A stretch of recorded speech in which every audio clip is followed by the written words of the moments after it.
Wakikik, wakikik.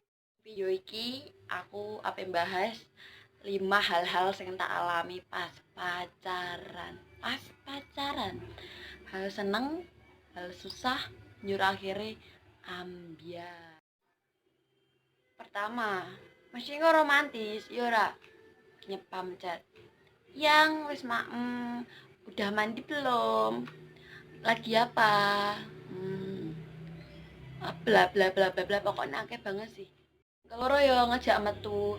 Oh, boncengan romantis gojangan ngetaper tangane pampang kanan kiri kalau neng nyanyi neng angin tak titip deh rasa kangenmu anginnya kabut tandeng jadi angin ribut puting beliung gue kawin sing ketelu yo mesti lah selang berjalan 1 tahun 2 tahun 3 tahun lah yo beda perubahan yo ora agar ngecat yo paling iso ditung siji loro telu papat limo ku sedina paling ngecate siji loro nah angger kene ra ngecat yo kono ra ngecat yo ora sing ketapat iki lho sing marai amblek hubungane remu ajur tenan atine ana wong ketelu sing luwih ayu sing luwih seksi sing luwih bahenol sangka adewe yo jelas adewe kalah kono yo milih dekne to yo jelas sing kelima yo akhire yo wis ra iso dipertahanke yo wis cukup teko kene wae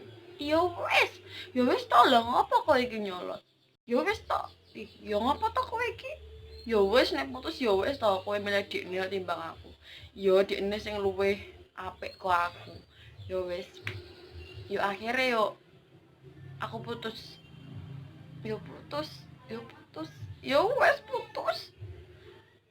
Lha saiki aku nanti-nanti yo ora boncengan ngetapet ora ngopo. Saiki aku baper anjay. Saiki aku yo nanti-nanti yo karo karo nangis, Cuk. Ya wis yo cah yo. Video saka aku. Aja lali like, comment, and subscribe. Bye bye.